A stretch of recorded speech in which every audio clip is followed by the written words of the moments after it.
Hello from Tlbilisi. I got about 7 or 8 hours left before my flight, so getting an early dinner and heading to the airport. I'll be back in Raleigh sometime Monday night. So a lot of flying, a lot of driving from DC. The test is due tonight. I see about, looks like 40% have taken the test already. So make sure that if you haven't and you see this video that you take the test before midnight. Answers will be released Monday morning for anybody who has a question or concern about some of the questions. So far I haven't seen anybody that's taken the test talk about or ask about a question, so I guess things are going pretty smooth. This week is one of my favorite chapters in consumer behavior. It's on international culture, global culture.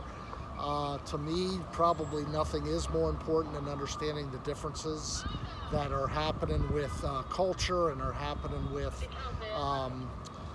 different outlooks on life and the way people do things. For example, in Tlbilisi, which is one of the most beautiful cities I've ever been to, they buy flowers every morning, either to put in the house or their home or for somebody else. And I asked somebody why, and they said because every day is a fresh start.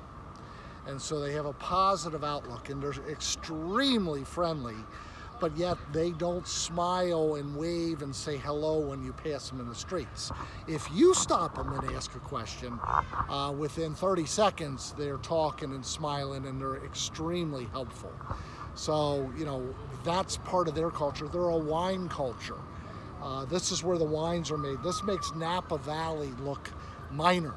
I actually met a guy, one American, who was buying a kebab, and he's from Napa Valley, believe it or not.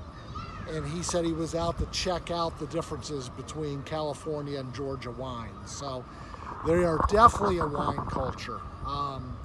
They really socialize. They're out at restaurants. They socialize at each other's houses pretty much all day when they're not working. And these people don't make a lot of money.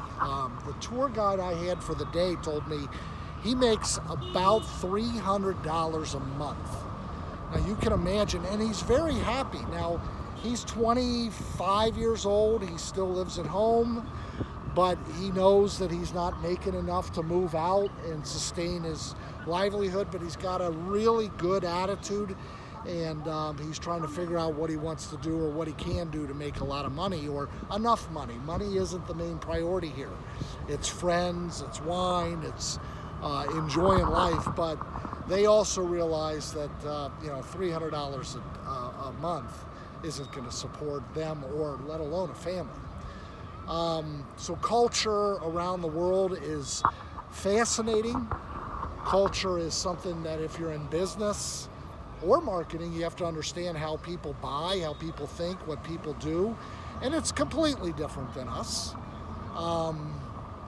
So I want to do a class on Thursday. It'll probably be 9:30 or 10, I don't know yet. It'll come on Teams. I'm hoping we have people that join. It's one of the best chapters in the consumer behavior, and we'll look at some cultures from Cuba to Thailand, and now one of my favorite cultures. Just look at this town. I mean, you have a castle, castles everywhere. You have cable cars, you have people sitting out drinking wine, you have all these Orthodox Christian churches, and yet nobody in America knows about Georgia. Nobody. People your age, people my age, and if there is somebody that knows about Georgia, they might have a negative perception of this place because it was under the Soviet Union at one time, and the Soviet Union collapsed in 1991, and this place is a hidden gem. It is literally 25% of the cost of going to places like Spain and Paris and Germany and Norwegian countries. This place is cheap, and I have to say it is as, if not more beautiful than places I've been to. The highest mountains in Europe, I think now, are in Georgia. They're higher than the Alps. I was surprised at that, and I didn't realize the valleys of wine and everything that this place has to offer. And it won't stay cheap forever. I mean, it's gonna go up. So if you ever get a chance to travel, this place is safe too. I mean, they love Americans. They love tourists. There are no guns on the street. You don't have mass shootings every day.